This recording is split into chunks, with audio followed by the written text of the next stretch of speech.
अस्सलाम वालेकुम ख़वातीन व हज़रात। इलेक्शन ट्रांसमिशन में मैं हूँ आफ्ताब इकबाल और मेरे साथ मौजूद है चाचा बूटा। की हाल है चाचा? शुक्र है अल्लाह दा। तू सुना भाई किवें? वाह वाह चाचा, इतने बड़ी सोबराइटी है, बड़ा धीमे लहजे च बोल रहे हो। ਅੱਜ ਮੇਰੀ ਬੱਤੀ ਡਾਊਨ ਆ ਭਾਈ। वो क्यों? ਓਏ ਆ ਮੁਲਕ ਦੇ ਜਿਹੜੇ ਹਾਲਾਤ ਹੋਏ ਪਏ ਆ।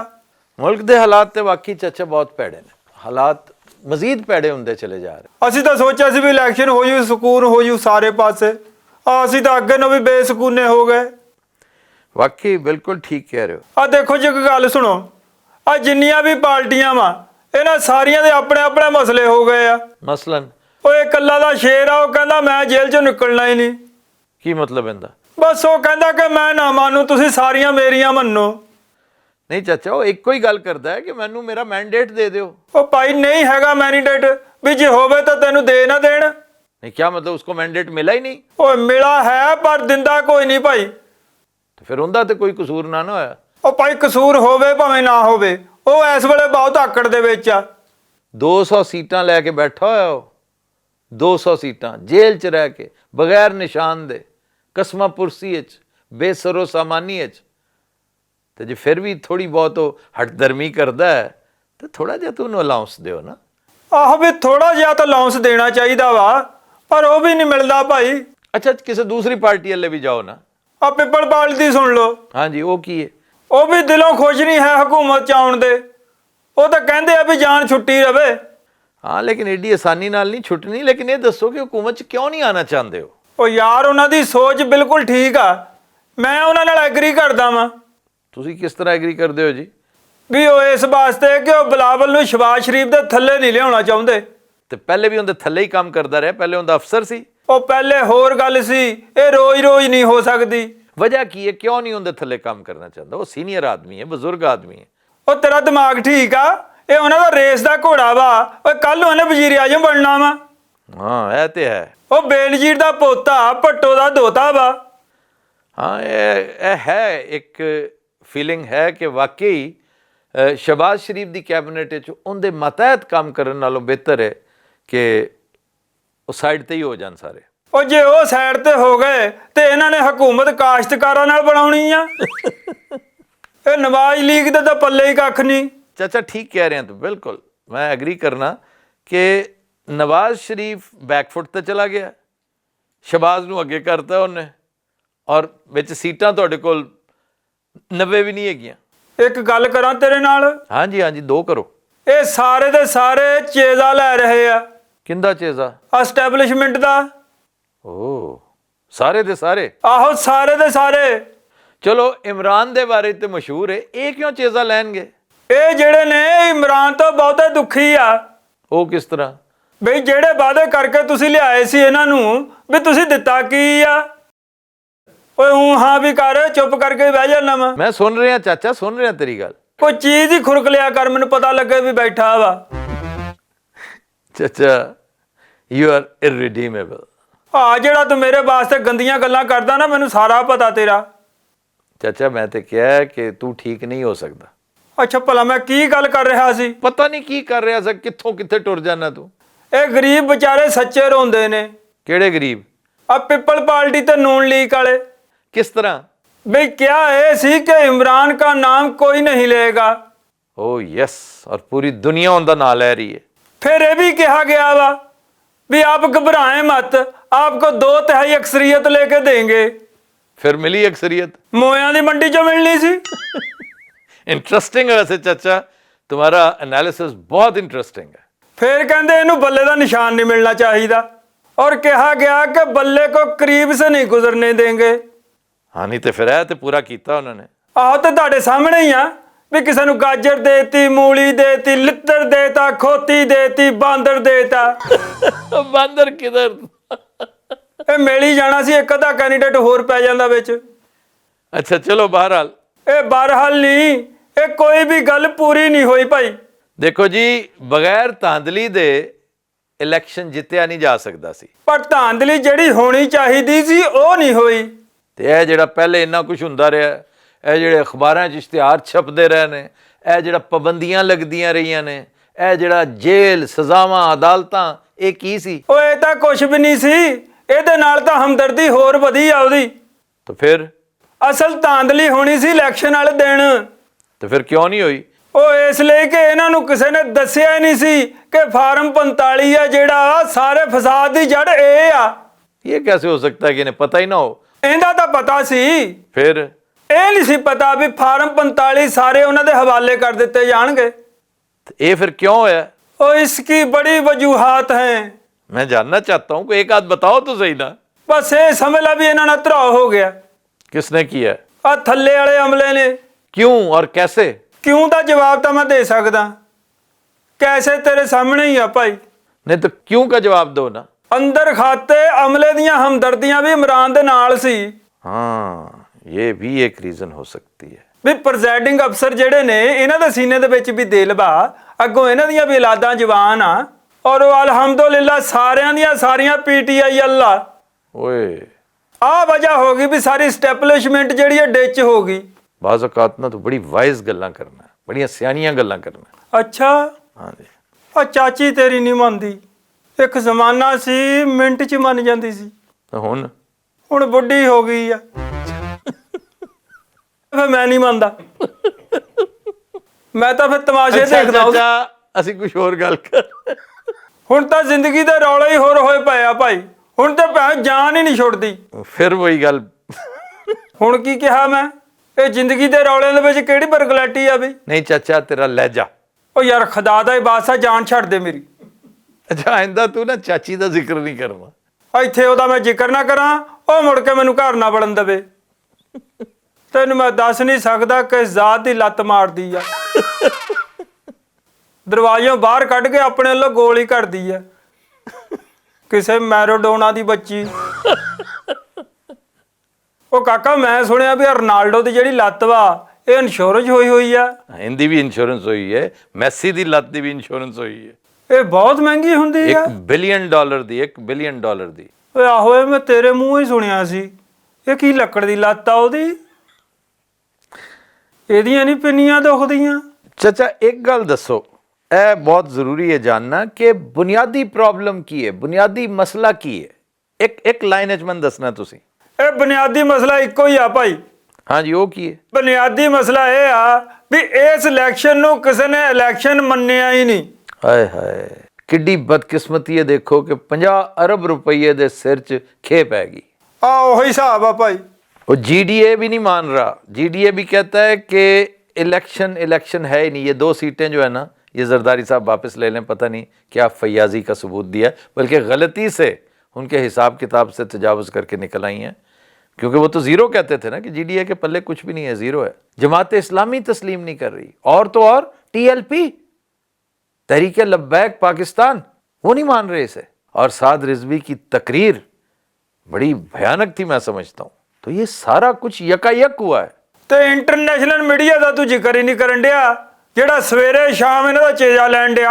जी जी जी जी, वो भी खूब चेजा ले रहा है। ਔਰ ਤੂੰ ਇਹ ਵੇਖ ਵੀ अचकज़ई ने कितनी तारीफ की इमरान खान की। हालांकि बड़ी लगती है इमरान खान और अचकज़ई की। इमरान खान नकलें उतारा करता था अचकज़ई की। ਉਹਨੇ ਮੈਰਿਟ ਤੇ ਤਾਰੀਫ ਕੀਤੀ ਆ ਵੀ ਤੁਸੀਂ ਸਾਰੇ ਜਾਣੇ ਰਲ ਗਏ, ਪਰ ਫਿਰ ਵੀ ਉਹਨੇ ਨੱਥ ਪਾਤੀ ਆ। बिल्कुल ठीक। ਇਹ ਜਿਹੜੇ ਇਹਨੇ ਵੋਟ ਲੈਣ ਨਾ ਚਾਚਾ ਉਹਨੇ, ਔਰ ਰੂਟੀਨ 'ਚ ਵੋਟ ਮਿਲ ਜਾਂਦੇ, ਸ਼ਾਇਦ ਇੰਨਾ ਅਸਰ ਨਾ ਹੁੰਦਾ ਹੈ ਜੋ ਕੁਝ ਹੋ ਰਿਹਾ ਉਹਦੇ ਨਾਲ ਪਿਛਲੇ 1.5-2 ਸਾਲਾਂ ਤੋਂ, ਔਰ ਜੋ ਕੁਝ ਫਿਰ ਉਹਦੀ ਪਾਰਟੀ ਨਾਲ ਹੋਇਆ, ਉਹਦੇ ਨਿਸ਼ਾਨ ਨਾਲ ਹੋਇਆ, ਉਹਦੇ ਕੈਂਡੀਡੇਟਾਂ ਨਾਲ ਹੋਇਆ। ਇਸ ਦੇ ਬਾਵਜੂਦ ਇੰਨੇ ਵੋਟ ਲੈ ਗਿਆ ਉਹ, ਇਹਨੇ ਉਹਨੂੰ ਬੈਠੇ ਬਿਠਾਏ ਹੀਰੋ ਬਣਾਤਾ। ਤੇ ਇੱਕ ਹੋਰ ਗੱਲ ਬੜੀ ਅਹਿਮ ਆ ਭਾਈ। ਉਹ ਕੀ? ਆ ਜਿਹੜਾ ਇੱਜ਼ਤ ਵਾਲਾ ਕੇਸ ਸੀਗਾ, ਹਾਂ, ਇਹ ਉਹ ਵੀ ਇਹਨਾਂ ਦੇ ਗਲ ਪਿਆ ਵਾ। ਬਿਲਕੁਲ ਠੀਕ, ਬਿਲਕੁਲ ਠੀਕ, ਬਿਲਕੁਲ। ਕਿਆ ਬਹੁਤ ਸਾਰੀਆਂ ਔਰਤਾਂ ਨੇ ਇਸ ਗੁੱਸੇ 'ਚ ਨਹੀਂ ਵੋਟ ਦਿੱਤਾ ਹੋਣਾ ਉਹਨੂੰ? ਬਿਲਕੁਲ ਬਿਲਕੁਲ ਬਿਲकुल 100%। ਫਿਰ ਚਾਚਾ ਮੀਡੀਆ 'ਚ ਵੀ ਇਹਨਾਂ ਦਾ ਕੋਈ ਖਾਤਾ ਨਹੀਂ, ਕੋਈ ਹਾਲ ਨਹੀਂ। ਹਾਲਾਂਕਿ ਅਰਬਾਂ ਰੁਪਏ ਇਹਨਾਂ ਨੇ ਬਹਾਤੇ ਆ ਪਾਣੀ ਤਰ੍ਹਾਂ।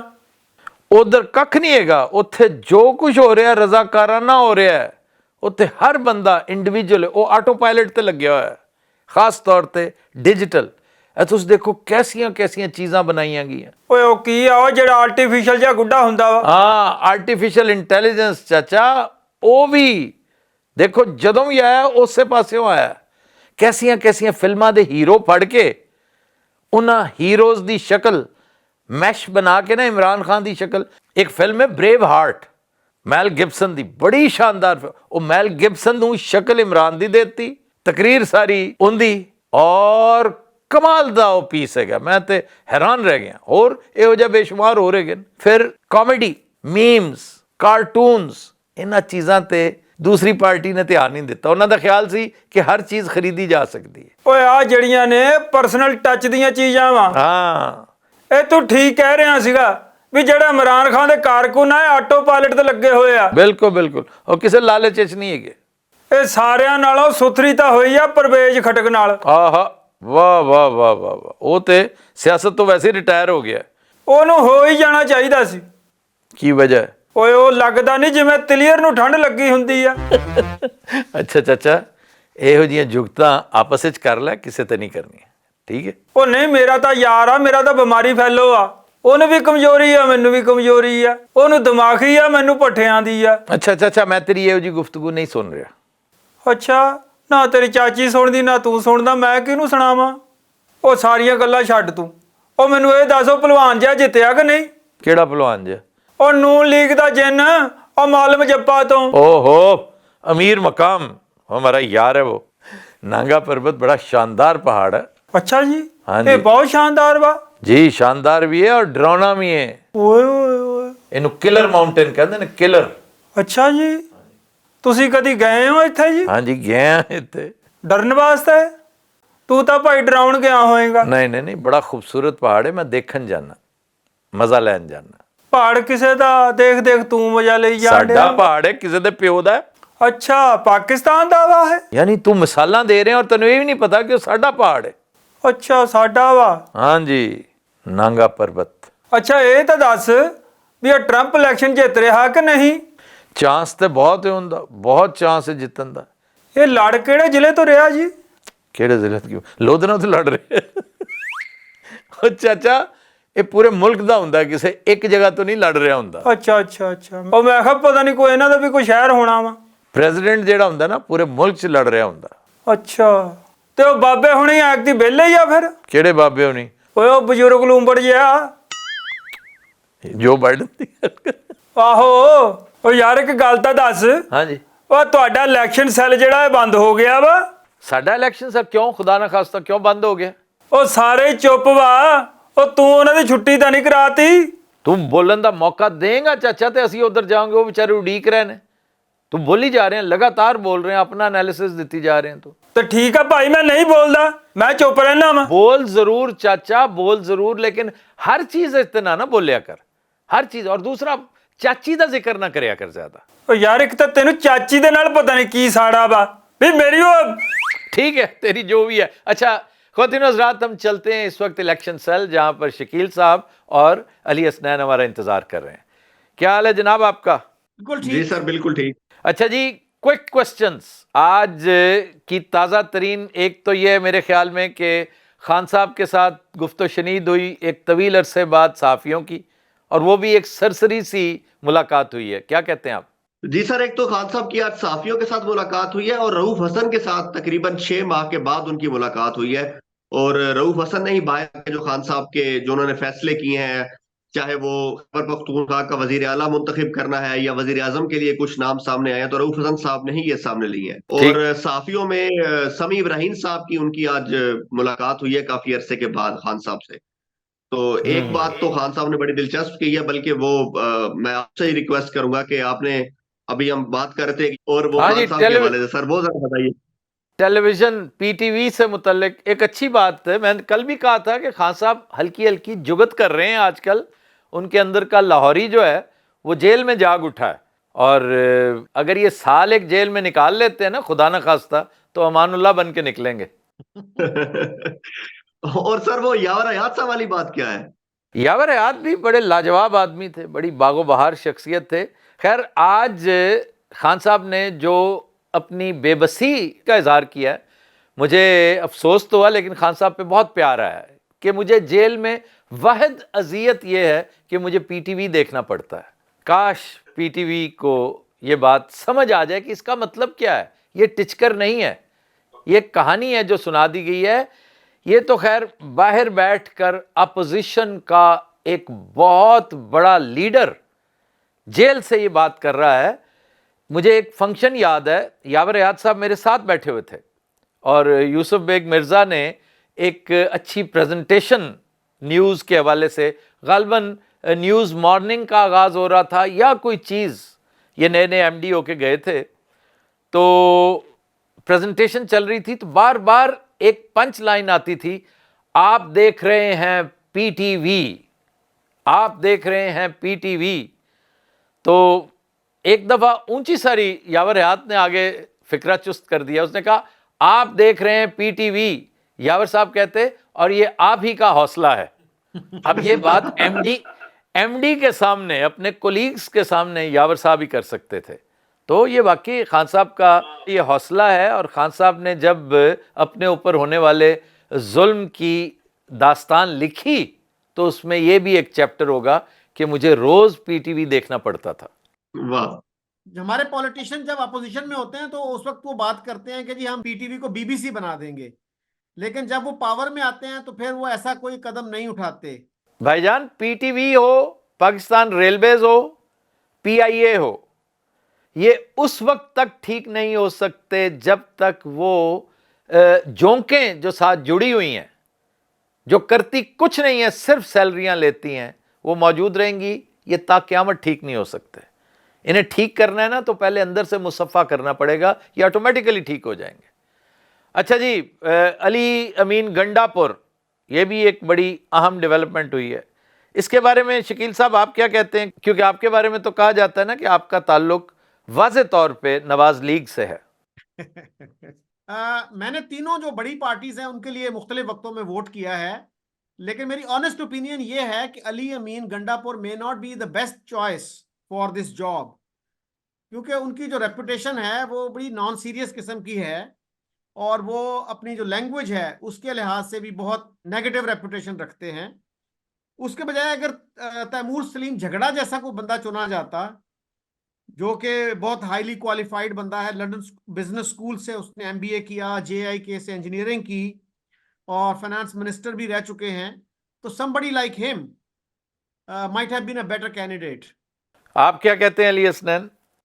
جی سر, ایک تو شکیل صاحب نے جھگڑا صاحب کا نام لیا ہے. میرا جہاں تک خیال ہے کہ ان کا جو حلقہ ہے وہ بھی رولے میں ہے, ابھی تک ان کا جو فیصلہ تھا, کیونکہ جب الیکشن ڈے والے دن جو اناؤنسمنٹ ہوئی تھی اس دن تو جھگڑا صاحب کو ہروا دیا گیا تھا.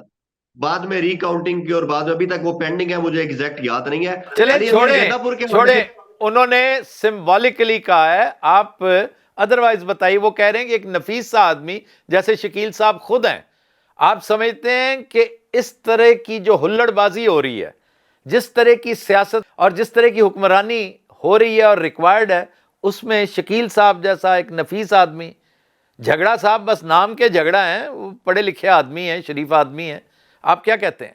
جی سر, میرے حساب سے تو بالکل بہترین چوائس ہے علی امین گنڈا پور کی.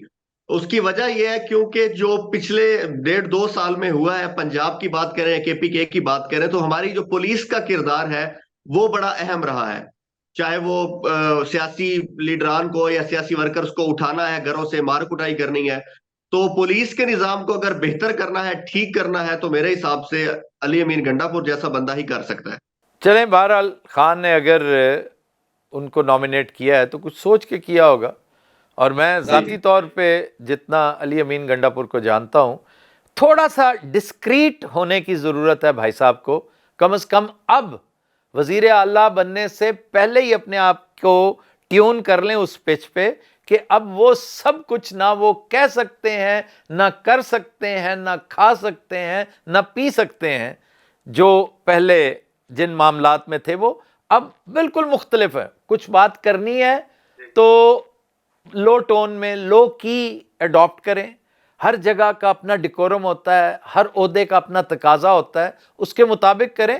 Must you say everything at the top of your lungs, یہ تو نہیں نہ ہونا چاہیے, کیونکہ اب آپ اپنی پوزیشن دیکھیں.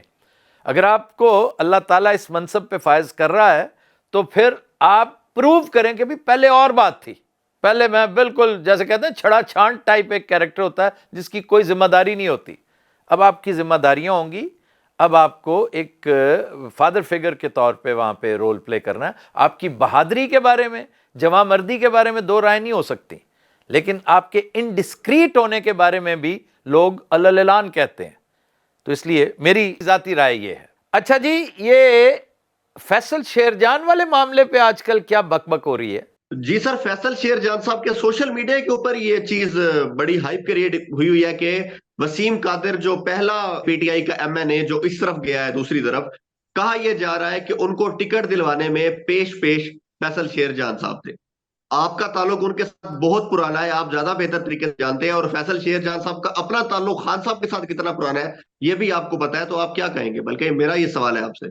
دیکھیں، فیصل شیرجان کو جتنا میں جانتا ہوں نا، اس حساب سے فیصل کی انٹیگریٹی کے بارے میں بات نہیں کی جا سکتی، سوال ہی پیدا نہیں ہوتا.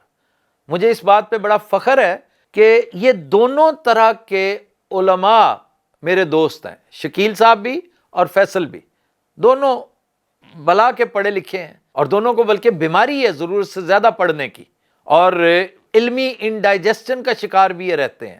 لیکن شکر الحمدللہ یہ دونوں اپنی انٹیگریٹی کے اعتبار سے، یہ میں دونوں کو اس لیے کمپیئر کر رہا ہوں کہ دونوں پولز اپارٹ ہیں، 180 ڈگری پہ ہیں دونوں. ایک انتہائی نفیس شریفانہ بات کرتے ہیں شکیل صاحب، اس میں دو رائے نہیں ہے. ایف ایس جے اس وقت تک انتہائی سویلائزڈ ہیں جب تک آپ ان کے ساتھ اچھی خوشگوار گفتگو کرتے رہیں، and you promise to be a good listener because he talks too much. لیکن جوں آپ نے اختلاف کرنا شروع کرنا ہے، ان کا والیوم بھی بڑھتا جائے گا. جب آپ بدتمیزی کریں گے تو وہ مہا بدتمیزی کریں گے. یہ سارا سلسلہ ہے. یہ جہاں پر بندے کی انٹیگریٹی کا معاملہ ہے نا، کہ کسی سے کوئی کسی بینیفٹ کے عوض اس کو پارٹی میں لائے یا اس کو ٹکٹ دلوایا، جیسی یہ باتیں سن رہا ہوں میں، تو میرا خیال ہے یہ ساری کی ساری باتیں کوئی لانتی کیریکٹرز ہیں جو صرف دشنام ترازی کر سکتے ہیں، الزام تراشی کر سکتے ہیں، اور انہیں کچھ نہیں کرنا آتا. اس لیے میں فیصل شیرجان سے بھی یہ کہوں گا کہ بھائی آپ ایسی چیزوں کو نا کبھی دل پہ مت لیں. آپ کو اللہ تعالیٰ نے علم کی دولت سے نوازا ہے، دنیا آپ کی علمیت کو مانتی ہے. آپ کے سیاسی نظریات سے ہزار ڈفرنسز ہو سکتے ہیں. میں ذاتی طور پہ بہت ساری چیزوں پہ ڈفر کرتا ہوں آپ سے. شکیل صاحب اور آپ پولز اپارٹ ہیں، سیاسی طور پہ بھی، نظریاتی طور پہ بھی، اور شخصی طور پہ بھی. لیکن آپ ایک پڑھے لکھے سینسیبل عالم آدمی ہیں. مجھے اچھی طرح یاد ہے کہ میرٹ کے معاملے میں میرے اوپر سخت تنقید کیا کرتے تھے فیصل شیرجان، جب میں ان کے ماتحت کام کیا کرتا تھا، کہ میرٹ سے تجاوز مت کیا کرو. میں کئی دفعہ ایک لوز اپنی پسند ناپسند کی وجہ سے بعض لوگوں کو، یہ پرانے انٹرفلو ڈیز کی بات ہے، لیکن میں نے انہیں ہمیشہ میرٹ کی بات کرتے ہوئے ایک اپ رائٹ شخص کے طور پہ دیکھا ہے. تاہم سوال یہ کہ یہ جو لوگ باتیں کر رہے ہیں، اب بھانت بھانت کی بولیاں بول رہے ہیں، اس کی وجہ ڈیفینیٹلی مجھے سمجھ آتی ہے کہ فیصل شیرجان ایک ایسا شخص ہے جس میں ایمپتھی کو بہت زیادہ نہیں ہے. وہ فکرے جو جملہ ہے معترضہ کہلاتے ہیں، وہ فکرے جن کو اوائڈ بھی کیا جا سکتا ہے، جن کے بغیر گزارا کیا جا سکتا ہے. دیکھیں، ایک کالم نگار ہو، ایک مزاح نگار ہو، اس کی تو مجبوری ہوتی ہے نا کہ فکرہ ضائع نہیں کرتا، دوست ضائع کر لیتا ہے. لیکن فیصل شیرجان نہ کالم نگار ہے نہ مزاح نگار ہے، وہ اپنے فکروں سے اتنی محبت کرتا ہے. نارسسسٹ تو ہے وہ، اس میں کوئی شک نہیں کہ وہ دوست ضائع کر بیٹھتا ہے. اور وہ لوگ جو اس کے ساتھ اختلاف کرتے ہیں، وہ آج اپنا پاؤنڈ آف فلیش لے رہے ہیں الزام تراشی کی شکل میں. میں آئی وڈ اگین سے کہ Faisal Sherjan don't take such things to heart, they don't even matter. اور سر ایک لمحے کے لیے اگر ہم مان بھی لیں کہ وسیم قادر کو ایف ایس جے نے سجیسٹ کیا، ایک لمحے کے لیے ہم مان لیتے ہیں، پھر تو سر یہ پی ٹی آئی کو شکر گزار ہونا چاہیے کہ وہ بندہ سیٹ تو نکال گیا تھا. اگر فیصل شیرجان نے سجیسٹ کیا ووٹ الیکشن تو وہ جیت گیا. لیکن اب ایک شخص اگر ویڈیو بیان اپنا دے کے، حلفیہ بیان دے کے مکر جائے تو اس میں سر ایف ایس جے کا کیا قصور ہے؟ جی بالکل ٹھیک ہے، بالکل ٹھیک بات کر رہے ہیں. اور میں نے اپنے تجربے کی بنا پر جو کہا ہے اللہ تعالیٰ کو گواہ کر کے کہا ہے، اور مجھے پتا ہے کہ میں اس وقت 10 کروڑ بندے سے مخاطب ہوں اور روز محشر مجھے اس کا جواب دینا پڑے گا. میں نے اسے میرٹ کی بات کرتے دیکھا ہے، ہمیشہ میرٹ کی بات کرتے دیکھا ہے. اچھا جی شکیل صاحب ذرا یہ بتائیے کہ یہ جو 3 اہم عہدے ہیں، وزیر اعظم شہباز شریف، صدر مملکت آصف علی زرداری، وزیر اعلیٰ پنجاب مریم نواز، البتہ شہباز شریف نے گونگلوں سے مٹی جھاڑنے کی کوشش کی ہے کہ میری درخواست ہوگی کہ بڑے میاں صاحب وزارت عظمیٰ کا عہدہ سنبھالیں اور یہ بار گراں میرے اوپر جو ہے وہ نہ ڈالیں اور فلاں فلاں فلاں. اندر سے لڈو پھوٹ رہے ہوں گے کہ چلو اچھا ہے لاٹری نکلی. واٹ از یور ٹیک آن دس؟ میرا خیال ہے کہ مریم کا جو ہے وہ تو بہت پریڈکٹیبل تھا. میاں صاحب چاہیں گے کہ ان کی جو ٹریننگ ہے وہ چیف منسٹر کے طور پہ اگر ہو تو وہ بہت یوزفل ہوگی ان کے لیے. تو باقی آپ نے دیکھا کہ پیپلز پارٹی نے بڑی کلیور گیم کی جی جی کہ ہمیں اہم عہدے جو ہیں، گورنر بھی ہمارا ہونا چاہیے، سینٹ کا چیئرمین بھی، پریزیڈنٹ بھی، اور نیشنل اسمبلی کا اسپیکر بھی، لیکن ہم ذمہ داری نہیں لیں گے. ہم کل یہی بات کر رہے تھے. تو they have opted for a very clever strategy. So let see کہ یہ کیسے کہ بیل کس طرح منڈے چڑھتی ہے. چڑھتی بھی ہے کہ نہیں. جی علی، آپ نے رؤوف حسن صاحب کی بات کی تھی، تو ان کے بارے میں بتاتا چلوں کہ وہ ایک تھنک ٹینکر ہیں، ایک تھنک ٹینک چلاتے رہے ہیں، تو کافی ویل کنیکٹڈ ہیں وہ جنوبی ایشیا میں، انڈیا میں، پاکستان میں جو پڑھے لکھے لوگ ہیں، جو ریسرچرز ہیں. اور یہ فواد حسن فواد جو اس وقت پرائیویٹائزیشن کے منسٹر ہیں، ان کے بھائی ہیں. اور تیمور سلیم جھگڑا جو ہیں یہ غلام اسحاق خان فارمر پریزیڈنٹ کے پوتے ہیں، اور ان کے فادر بھی فیڈرل سیکرٹری رہ چکے ہیں. اچھا جی، اور یہ جو رؤوف حسن ہیں ان کی ایک وجہ شہرت تو آبویسلی پی ٹی آئی ہے. دوسری اہم بات یہ ہے کہ یہ کریئر کے آغاز میں ایک ایڈورٹائزنگ ایجنسی چلایا کرتے تھے جس کا نام ڈین ایڈ تھا. یہ شاید بہت کم لوگوں کو پتا ہوگا. ڈین ایڈ کے دنوں سے میں رؤوف حسن کو جانتا ہوں. رؤوف حسن ایک پڑھا لکھا نفیس آدمی ہے، پوری فیملی بہت پڑھی لکھی ہے.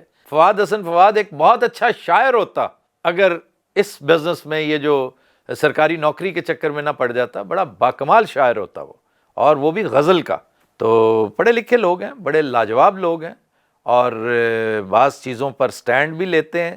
رؤوف حسن بھی لیا کرتے تھے. فواد حسن فواد کی بھی یہی شہرت ہے. بہت سے لوگوں کو شاید وہ واقعات نہ یاد ہو.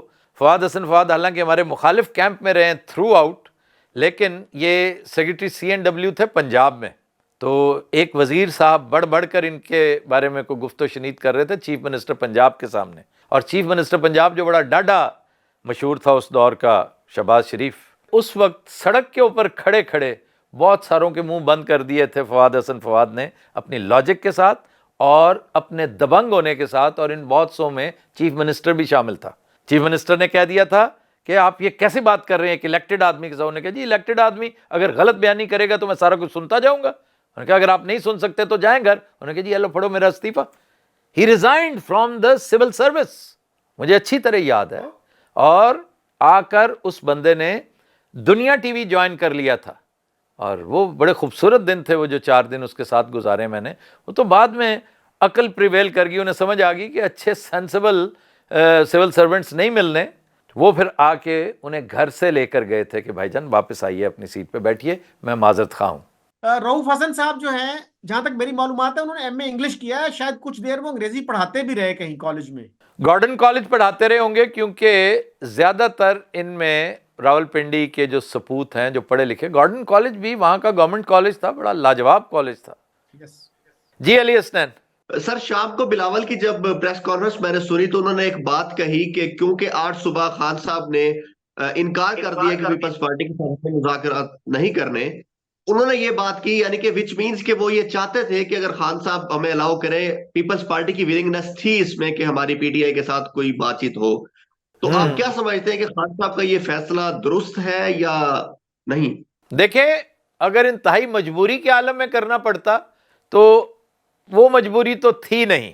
اس پر میں یہ کہہ سکتا ہوں کہ سیاسی مصلحت کوشی اگر کہیں ہوتی تو یہ فیصلہ کر لیتے عمران خان. لیکن نظریاتی طور پر انہوں نے جو فیصلہ کیا وہ ٹھیک فیصلہ ہے. سیاسی طور پہ شاید کچھ نمبر ان کے کٹیں، لیکن نظریاتی طور پر اس فیصلے کو ہمیشہ یاد رکھا جائے گا. لیکن ایم کیو ایم کے ساتھ بھی تو انہوں نے کہہ دیا نا کہ ایم کیو ایم کے ساتھ بھی ہم اتحاد نہیں کریں گے. اس کو کیسے دیکھتے ہیں آپ؟ بھائی جان، ایم کیو ایم کیا ہے؟ اس وقت کی جو ایم کیو ایم ہے یہ کیا ہے؟ इसके सोते भी वहीं से फूटते हैं जहां से पीपल्स पार्टी और नवाज लीग के हैं।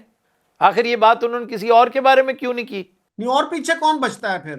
और सर आपको याद होगा कि अप्रैल 2022 में एमक्यूएम के हाथ में ही सारी गेम आ गई थी बाद में वोट ऑफ नो कॉन्फिडेंस के हवाले से, कि एमक्यूएम जिस तरफ जाएगी वो बंदा बच जाएगा। जब एमक्यूएम ने पीटीआई का उस टाइम साथ नहीं दिया जब उन्हें जरूरत थी, तो अब खान साहब क्यों उनका नाम लेंगे? खान साहब कहते ने हैं कि politics make strange bed fellows. वो ठीक है, लेकिन सर है वो तो पॉलिसियां भी बदल जाती हैं। स्ट्रेंज बेड फेलोज होना और बात है, अनईजी बेड फेलोज नहीं होने चाहिए। दोनों में बड़ा फर्क है और खान साहब ने बड़ा सबक सीखा है। इलेक्टेबल्स, याद है ना, इलेक्टेबल्स एक तोहमत बन गई थी, एक स्टिग्मा था जो खान के करियर पे हमेशा रहेगा। काश उस वक्त इलेक्टेबल्स के झंझट में ना पड़े होते, लेकिन उस वक्त मजबूरियां बड़ी थी, हाथ पैर बंधे हुए थे। अब जबकि वो खुला है, उसे कम से कम ये फैसले तो करने चाहिए। अच्छा जी, इलेक्शन सेल वालों का हम शुक्रिया अदा करते हैं, थैंक यू वेरी मच। और चीज़ों से आगाह रहिए, अगर कोई अहम बात हो तो राब्ता कर लीजिएगा।